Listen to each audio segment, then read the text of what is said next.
If you have been waiting for a full garden tour with plant names and locations, today is your lucky day. So get your pen and paper and let's get started.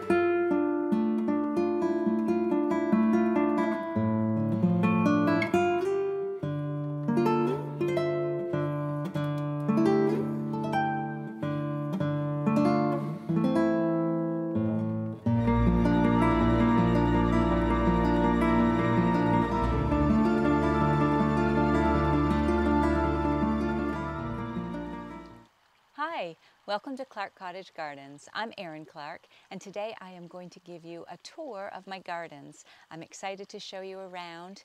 It is September here in Maine, Zone 5A, and things are kind of coming to an end. I hate to say that, but it's true. So I figured I'd show you around one more time before fall hits, but fear not, because in the fall we are going to be planting things, and that is exciting as well. We are working on a very exciting project for this fall, and if you stick around till the end of this video, I will tell you all about it and show you some videos and pictures of what we are planning here.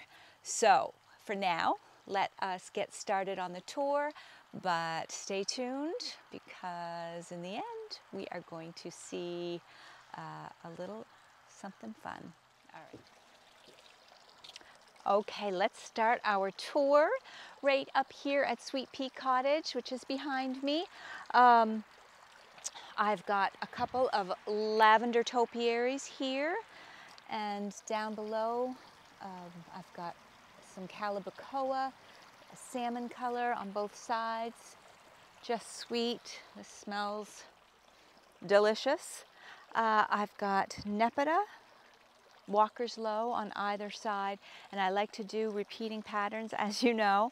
So I've got nepeta and nepeta and nepeta 2 or 3 times up and down the path.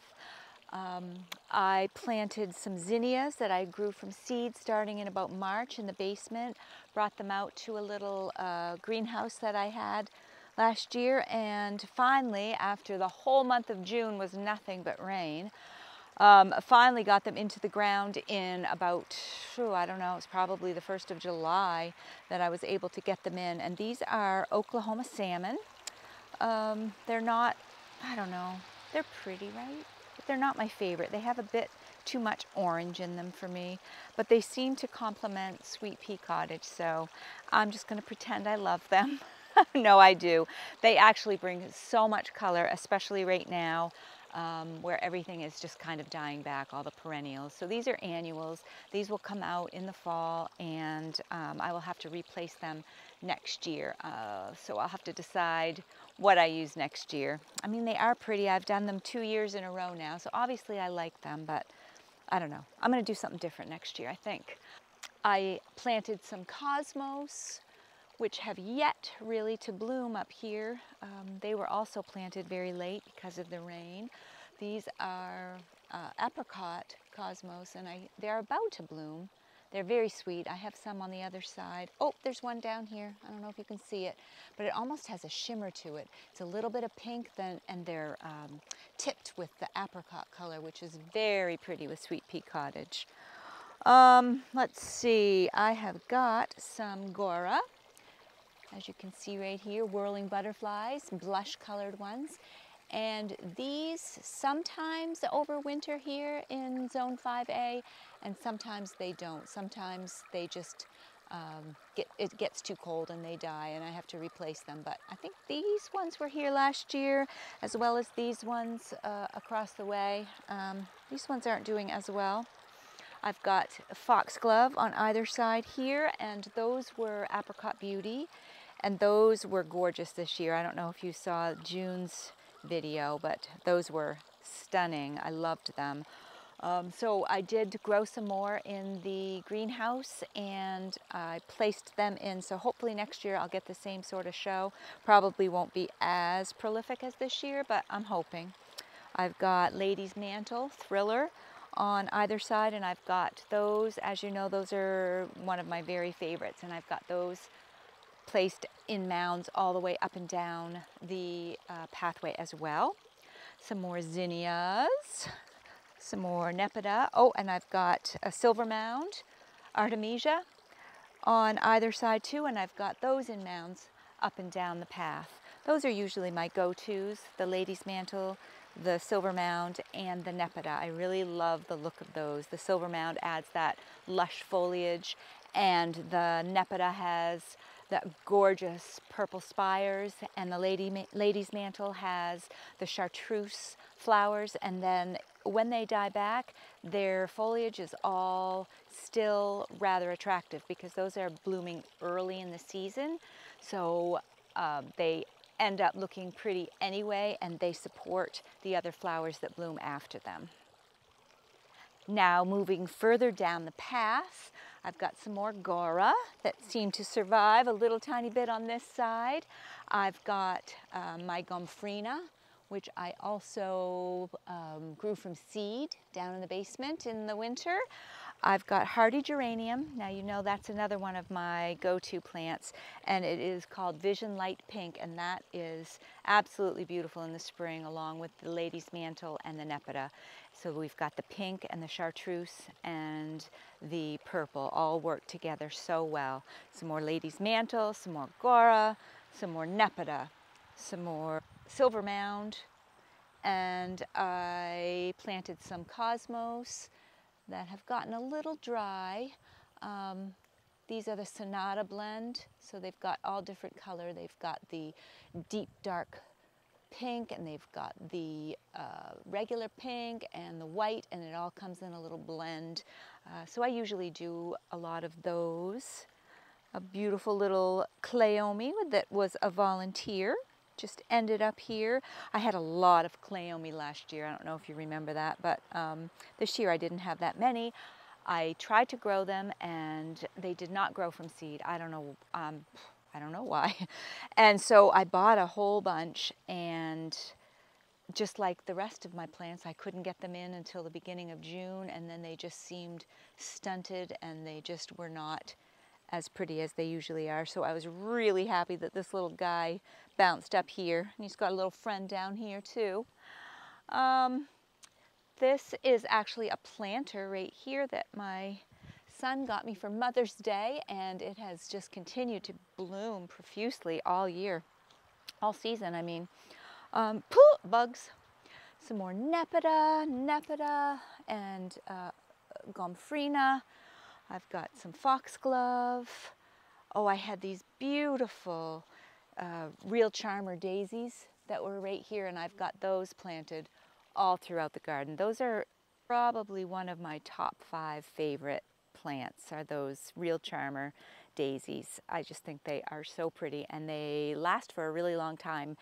At the end of, it's usually right in August. Now I am back further down the path from Sweet Pea that leads to the courtyard garden, which is back that way. And I've got a couple of different beds here and here. I tried to keep them similar, although they are different shapes, so I needed to make them their own entities as well. I have another planter over in this one, which really was a flop this year, I have to say. I grew some of these petunias. I think they're called balcony petunias, and I grew them from seed, and I don't know. I do not like them. But anyway, they weren't growing at first, so I thought I'd put a little lavender topiary in here and grow them around them, and then they turned into these monster petunias. So they're a little bit of color, but I certainly would not do that again. I've got these beautiful strawberry shake hydrangea from Monrovia plants, and these are gorgeous. These are so pretty. They start out white and creamy like this, and then they get to a light, light pink like this, and then they go to this deep, gorgeous, gorgeous pink, almost antique-y pink, but oh, it's so pretty. I love those. So when those get a little bit bigger, I think that that will make a huge statement right here in front of the gates. This, I hope you can see this. It is my very, very first dahlia that I've ever grown. I'm so proud of it. I figured if I had a dog named Dahlia, I definitely need to have some dahlias. So this is my first little foray into the dahlia world. I'll probably be doing a lot more next year, but for now, I am pretty proud that I at least have one. I've got some more over here. Oh my gosh. There's another bloom. Look at it. I have no idea what these are called. Not a clue. I ran out one day in June and it was raining probably the hour before and the hour after. I had 1 hour to plant 80 dahlias. So I was running around like a lunatic out here, planting and planting and planting, and only part of them came up. It was just too wet, but it was going to be too late. If I didn't plant them then, it was going to be too late in the season and I wouldn't even have one bloom. So anyway, I'm just pleased with what I've got. Another trouble is this little guy right here, which is a boomerang lilac tree, just like the one over in that area. But I don't know. Something happened to this guy. Its leaves are wrong and it's diseased somehow. I'm very disappointed in it. I'm hoping it clears up over the winter and comes back fresh as can be, but I have my doubts. That would be very sad. Rose of Sharon. I'm not quite sure of the variety of this one. I got this at the end of last year and planted it, and I forgot to look it up for this video. Sorry about that. I will put it in the comments if I can find the exact variety, but it's a very pretty pink.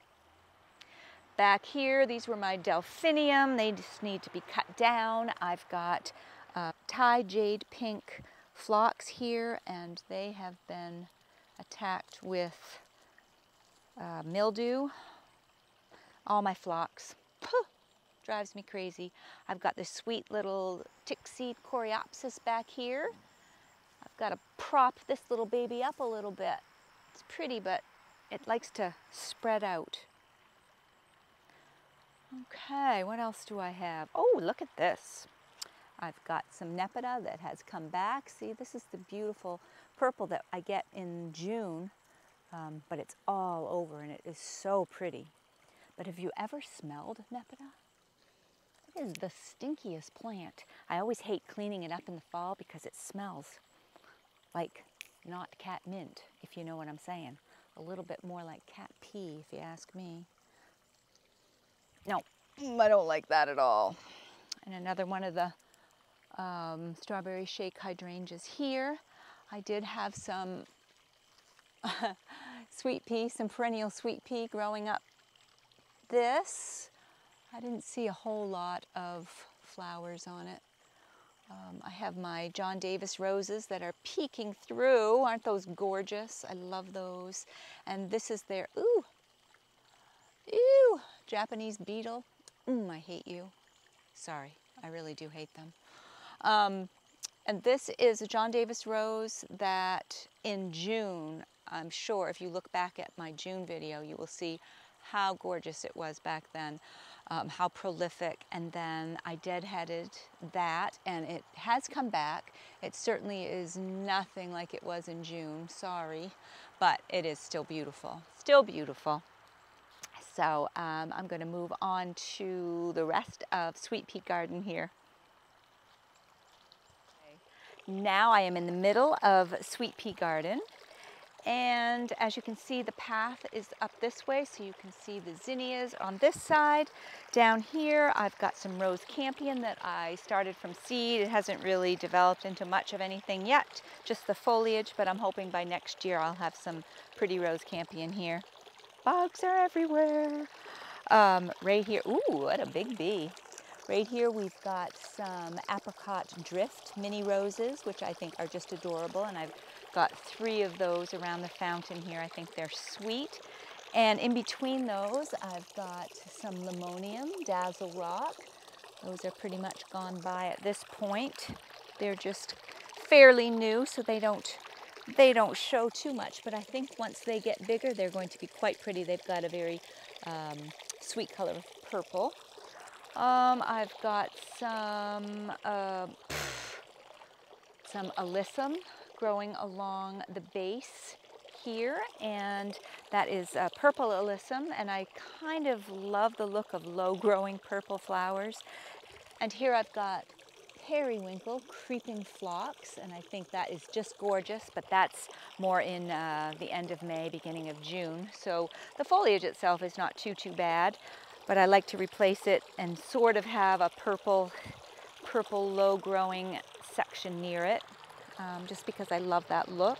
I've got some lantana, some lemon lantana, some more gomphrena that I put around the perimeter of the fountain. I've had a lot of trouble this year with the fountain because of the moisture that comes off of it. Some of the plants just turn kind of rusty. Like my lady's mantle were all very rusty. I had to cut them right back, and they have gotten a little bit better. We used to use a leaf blower to clean out the fountain, and we haven't done that for a little while, so I think things are looking better. But I am going to be doing some research for flowers that are okay with wet feet. And I think it will be a lot prettier around here if I can find some that are more tolerant of being moist a lot of the time. So wish me luck on that. Put comments down below if you have any suggestions for me. I would like to have some pretty color throughout the season all around this fountain, but so far I have not been able to do that, and that has been one of my issues this year. I tried some pinks. They drowned. That was not pretty. What else have I got? Let's see, I've got some cosmos here. I have got some Japanese anemone here, and some more gomphrena. Oh, I've got some Trolleus. Those were lemon globe Trolleus. And here I had some salvia. They have rebloomed a little bit, but their rebloom has also gone by. Some more hardy geranium here. More Trolleus here. These look sweet in the spring, but if you cut them down to the ground, the blooms, they will come back and give another small little show. Over here in this section of the garden, I've got some echinacea back here. Those are taller, so I plant them in the back, and I love how they kind of go over this chair and just make it a cozy little seating area. I've got mallow here, party girl mallow. You can see my false indigo, blue smoke I think it's called. I've got, some artemisia, some silver mound that I hope will come back in the spring. I've got my real charmer daisy here, and that looks like it's very healthy for next year already. I already cut this back and it just looks gorgeous. Some meadow rue, and that is nimbus pink. And back here, I don't know if you can see this. This is adorable. This is new to me this year, and I grew it from seed. It's gone by, but it is Sahara Rudbeckia, and it is adorable. There are some yellow, some pink, some burgundy, just sweet looking. I love it. I've got yarrow here, which is also pretty much gone by. A couple more blooms. And this is summer pastel yarrow. Some Japanese anemone. Just little guys this year. These are new. Some cosmos that I planted from seed. Some more of the real charmer daisies. Some campanula. It is really warming up out here, which is nice for September. It's actually been a very, very nice September even on the hot side, I would say. It was about 88, 89 this week. So today's the first day we've actually had any of that coolish fall feel. Ooh, did I say fall? I didn't mean to say fall. I don't like that word.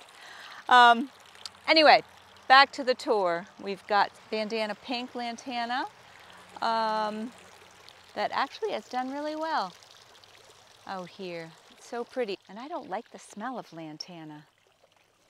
No, that is not a pretty smell at all. We have got some more cosmos, and they're still in bloom. These are volunteers from last year.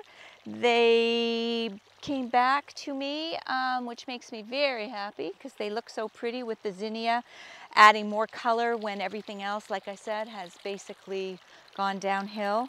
I've got some more nepeta here, stinky, stinky nepeta. And this sweet little tree is a weeping pussy willow. And if you can see, I'm not sure if you can, but it has been eaten alive by the Japanese beetles. But it has maintained its sweet shape all summer, and it looks really, really cute. So I won't complain. It's adorable, so healthy and pretty. More real charmer daisies. We've got some lady's mantle, and I've got some more zinnias back here, as well as the apricot cosmos I was telling you about. Aren't those sweet? Seriously, they're adorable. Love them. We've got the nimbus pink, the meadow rue. You can see some of the incredible blush hydrangea as it surrounds the patio. Back here a little further is the Thai jade pink phlox that absolutely smells delicious. That kind of is the backdrop for this part of Sweet Pea Garden. I've got these adorable black-eyed Susans. I mean, you really can't have a cottage garden without black-eyed Susan, can you? Those are so sweet, and they add color late into the season. So I highly recommend those, and they're so easy to grow. I had some daisies back here, some Shasta daisies that were adorable. A few left still blooming.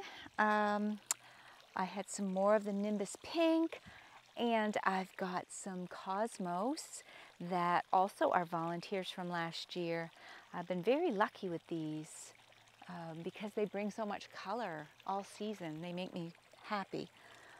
Oh, they're all caught up. There we go. I've got some Japanese anemone and some more of the coreopsis back here. I also have some salvia that's very visible early in the spring, but as they die back, other flowers pop up that kind of cover the old foliage, which is nice. It's kind of nice to try to figure out what's going to bloom and when it's going to bloom when you are trying to design your gardens. All right, now I'm going to move over into the courtyard area. Now, as I am here in the courtyard area, you can see that the John Davis roses are in bloom one more time. There's a little guy there. They're pretty much in their final stages. I just need to go back in and deadhead them again and get ready for next June. You can see here the Japanese anemone, and they are in also their final stages, but aren't they the sweetest? The bees have had a field day with these. The buzzing around these is just wonderful. Love it, love it, love it. And in front of this, oh, isn't that so pretty? Oh, I'm gonna miss that over the winter. I've got some more nepeta, and I've got my lady's mantle, of course. I've got some foxglove. This one did not bloom this year, which means it will be very pretty and bloom next year. I have my columbine here. That was gorgeous this year. Pink and white. And some more Japanese anemone here. Now back in this section, I had a very large clump of real charmer daisies that was just gorgeous beside this bench, and I just cut those down, getting ready for photographers to come yesterday. They were just getting a little bit messy. But as I move over further in the courtyard garden, you can see where the Japanese anemone are there. I do have some boxwood balls that I started with way back in 2019, and I put those in hoping for some structure to the garden, but in the end they kind of end up getting quite covered over by all the other plants, so I'm not sure if I might move them to a place where they will be seen more. In the spring, they really do add some structure and a little bit of height, but I don't know. Everything's always up in the air when I'm trying to figure these things out. I've got some daylilies, happy returns. As you can see, my lady's mantle here. Back here are more of the Tide Jade pink phlox. And in the background, you can see more of the John Davis climbers that have bloomed again, but are now fading away. Very sad. Oh, my sweet little echinacea. I should prop you fellas up. You're pretty much past your prime too. Now this was a zinnia, and the slugs ate it to the point where it only has one tiny little blossom left and nothing else. But I can't bear to pull it out because of this poor little fella. I don't want to cut its life short. I've got another foxglove back there that will be coming up in the spring. That should bloom next year. Over a little bit further, you can see many more echinacea here. Some redhead fountain grass. That really looks so sweet in the fall.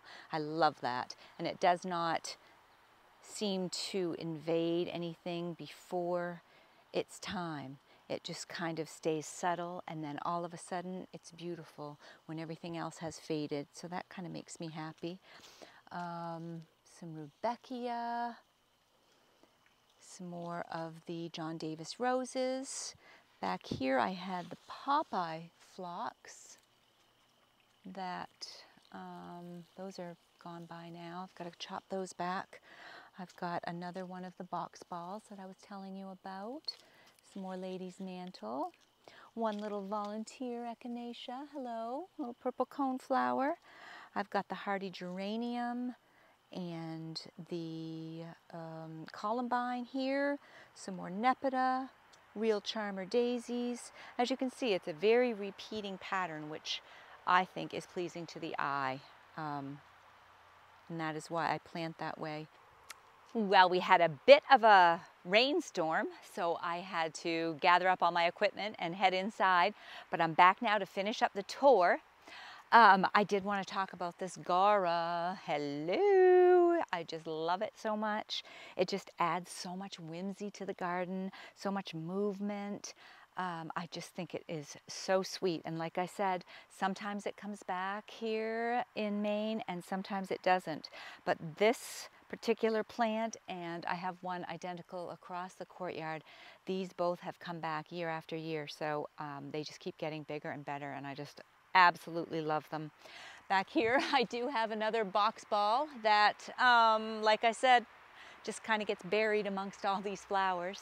Oh, these gorgeous echinacea. They were so bright and pink just weeks ago.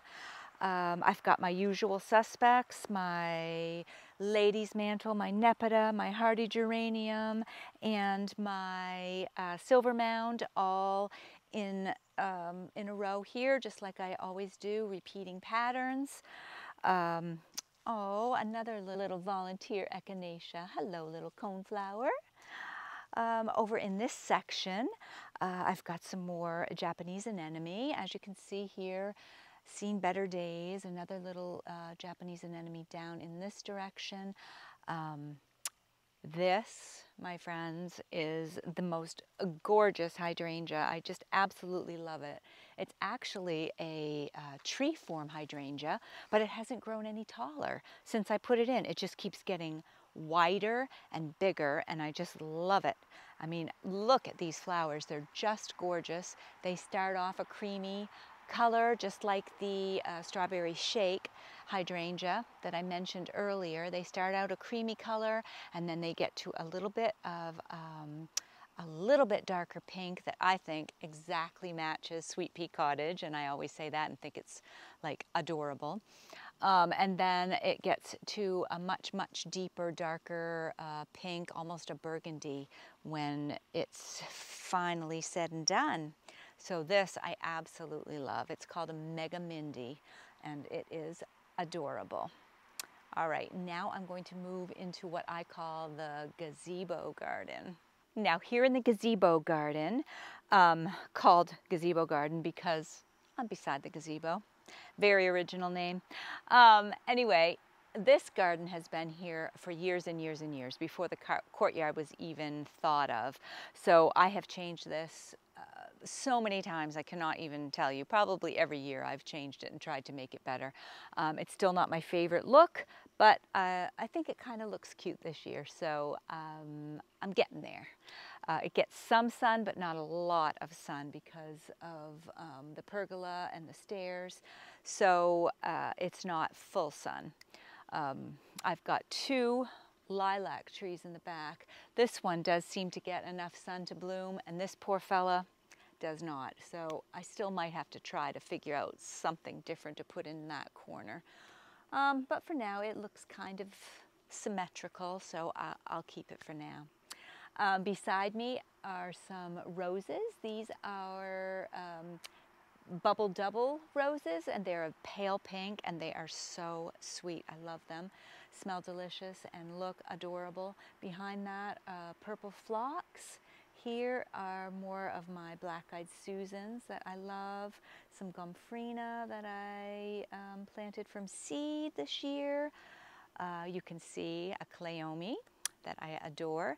And that also was a volunteer this year, and I'm so glad that it was because it's added so much color to this little corner. I love it. And over here you can see that I have got some false indigo. This is actually a different variety.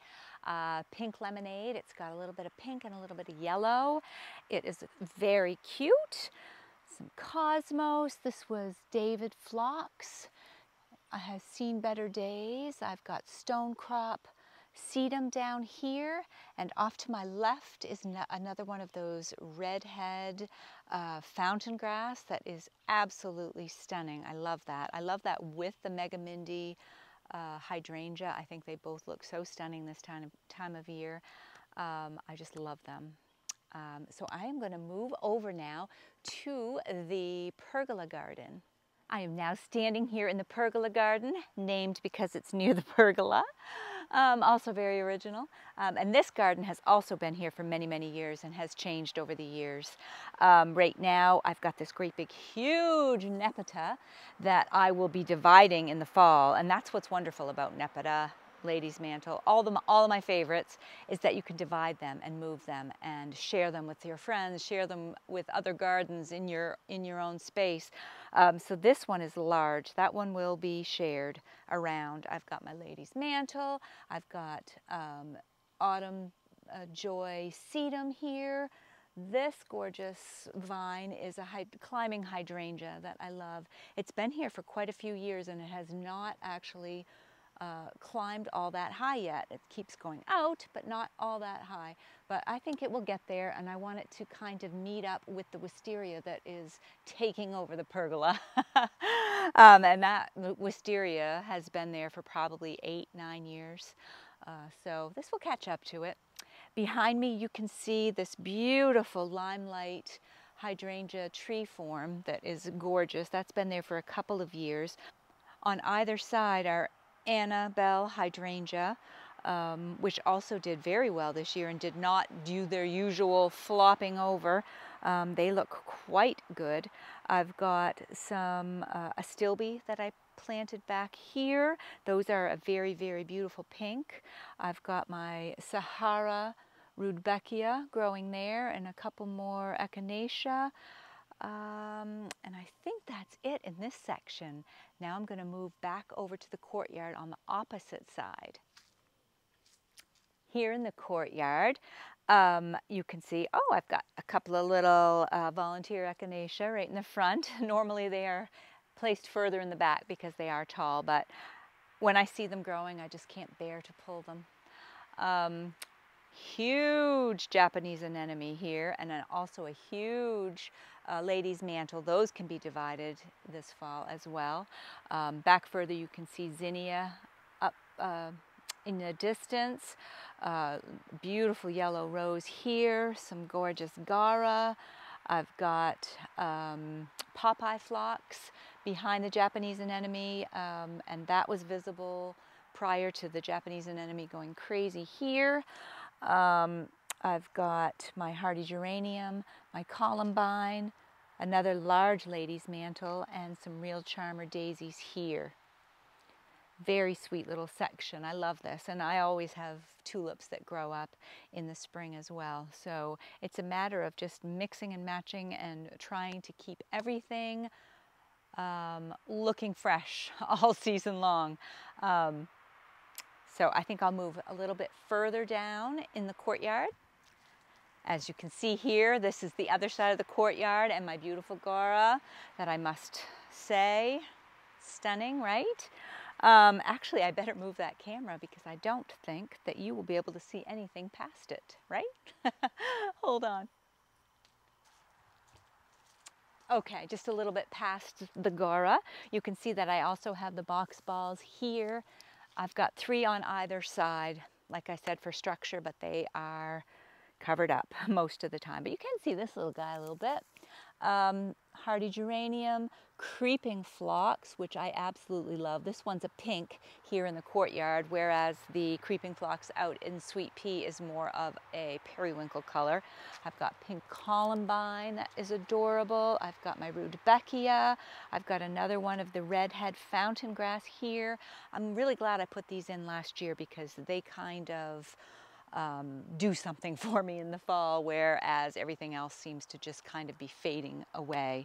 I've got some zinnia that actually lived over here in the courtyard. The slugs were insane this year as far as the wet weather, and they just were voracious. They just ate everything in sight. But anyway, I did end up having a few zinnia that survived over here. I've got some sedum back here, some foxglove, another box ball, and some Thai jade pink phlox in the back, as well as the Popeye phlox in the back. The Popeye phlox tends to bloom first and give a little burst of color, and when they die back, the Thai jade pink take over. So that is a nice succession for the background of these gardens. All right, I'm going to move into the corner. Okay, now I am in the back corner, closer to the arbor of the courtyard on the opposite side. And as you can see, I've got the Japanese anemone. These seem to still be blooming a little bit, so that's nice. They must not get as much sun or something. They seem to be protected. I've got those there. I've got these here. And behind me you can see this gorgeous gara that is flanking my sweet little, my sweet little fountain, my little angel back here. I can hear it running, but it just needs to be cleaned out, so it's not going right now. I better get to that. I had some real charmer daisies back here. Behind me you can see this adorable little hydrangea tree. It is similar to the megamindi, but it is not a megamindi, and for the life of me I cannot come up with its name.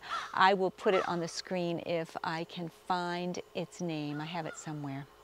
But obviously very similar, panicle hydrangea, adorable. Back here I had a whole lot of beautiful delphinium. Oh my gosh, they were so gorgeous this year. That pretty blue color up against that white fence. Oh, just stunning, just stunning. Back here I have some more false indigo, and that was the purple variety. And behind that, I had some gorgeous lupin that I absolutely loved. You can see the phlox, the Thai phlox is over there. I had some foxglove in the back. I think that's about it for here. Down below, I've got lady's mantle, I've got columbine, I've got nepeta, I've got silver mound, and I've got my creeping phlox. Oh, and I have these little asters. I tried to take them out last year. I just decided that I really don't like asters. I don't know why. I don't like the foliage. I don't really like much about them. And by the time fall comes around and they're the only thing blooming, I'm just mad at them. So anyway, I tried to take them out, but they seem to come back anyway. I'll work harder at it this year.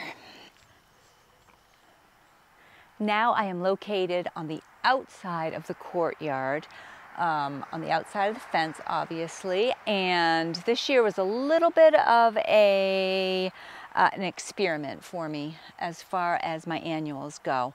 But I'll start with my perennials. I was gifted these gorgeous Seaside Swirl rugosa roses in pink, and I placed those all along the whole outside of this fence, and they ended up being just gorgeous. Those are from Monrovia, and I'll leave a link down below to their website so you can check them out. I just love them. But in each little section between them, I thought that I would make what would be a little bouquet of flowers all coming up together, which actually ended up being quite sweet. I did zinnia and pink lace flower and cosmos and blue lace flower. I did Queen Anne's lace, and I think that was it. And as they all grew up, they really ended up looking quite cute together, so that if you look down on them, it would be like looking at a bouquet. I thought that was kind of a cute idea. So I ended up liking it quite a bit. Yeah, I thought that was real cute. I also have, let's see, some echinacea, what else do I have? Oh, these zinnias, aren't they something? Just gorgeous, giant zinnias. Giant Benary, something like that. I'll put it on the screen. Anyway, these giant pink zinnias, as tall as me. No, taller than me. Oh, hello. Zinnias don't smell like anything. Some more down here. Really sweet. Such a gorgeous pink color too. I really do like these a lot. Really sweet. I'm not overly thrilled with the red. You know I don't like red in my garden, but so I've been kind of cutting these ones back when they come up, which of course makes more. Yeah, so lady's mantle, some alyssum, and mostly these gorgeous roses. So we'll see what happens next year. I'm thinking of maybe putting some nepeta where my bouquets are, and just kind of having it more uniform looking. I also have a couple of John Davis roses on this side because they would not grow on the inside of this fence because of the sunshine that comes this way most of the day. So I planted one here just across the fence from the other one, where the other one is on the other side of the courtyard, and I planted one a little bit further also across from that, so that possibly they would sneak through and you would be able to see them on the other side, so it would be more symmetrical inside the courtyard. I don't know. I'm always trying to play with something. All right, I'm going to go to the opposite side of the fence, and that should wrap up our tour. All right, see you over there. Okay, so I'm on the opposite side of the fence now, and there's not a lot of sunshine back here. There's filtered sun. So I have found, I was gifted these Seaside Serenade Martha's Vineyard hydrangea from Monrovia. And so I placed those all along this edge. You can still see a little bit of bloom down in this direction. They are the most gorgeous color pink. And so I placed those all along the side of this fence, and it was perfect conditions for them with the filtered sun. I'm excited to see what they're going to do next year. I'm sure they're going to get a little bit bigger, but they're not huge. They're just going to be perfect for this fence and for the cottage garden. I really think they're going to be adorable. And like I said, Lady's Mantle can and does do well in the shade. And so I've got those and those. I've got to come up with a couple of different things to put over here. I do have some phlox that kind of made their way under the fence. It's not my prettiest section yet, but it's going to be. It's going to be pretty. Maybe some hostas, but I really don't want to call the deer over to this area. So I don't know.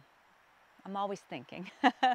If you have any ideas for part shade, mostly shade gardens, let me know in the comments, and maybe I will use one of your ideas for next year. I am going to wrap this up here for now, but if you stay till the end, like I said, I'm going to take you way out back to our new project. We broke ground on it just this week, and it's quite exciting to me, and I'll take you back out there and kind of give you an idea of what we're going to do. All right, I'll catch you in a little bit.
So I am standing in what is going to be my new greenhouse. So excited. My husband Dan has been working so hard. He's been actually producing windows, like making windows from scratch to go in here. I saw some church-like windows on Marketplace that were about $300 a piece, and they only had 4 of them. So I showed a picture of those to Dan, and he has been making enough to fill up this whole big space here. This is going to be 16 feet across this way and 20 feet back. It's going to be a nice big size. I am going to use it as a greenhouse, but of course I always like to have it a little bit special, so I'm sure that it's going to be cleaned out from the greenhouse use at the beginning of the season and then decorated to my taste. I can't help it. I can't help it. Don't judge. So anyway, that is our exciting news, and I am happy to share that with you. And we are going to be doing progress shots, progress videos. So please stay tuned. Click the like button and subscribe, and the little bell, hit the little bell so you don't miss any of this, because this is going to be a lot of fun, I think, to watch as we build it. I am actually going to be his assistant building. Usually I just say, oh, I would like this, I would like that, but this year I am actually going to participate in the building of the greenhouse. So stay tuned, and once again, thank you so much for joining me here. And as always, if you are interested in joining my community that is just about to launch, it's called the Cottage Garden Society. Just go down to the description below and sign up to be notified, and I will let you know as soon as I open up the gates, okay? All right, Well, thank you so much for being here today. I hope you enjoyed this tour. I hope you had fun, and I hope you got some inspiration here at Clark Cottage Gardens. Bye-bye.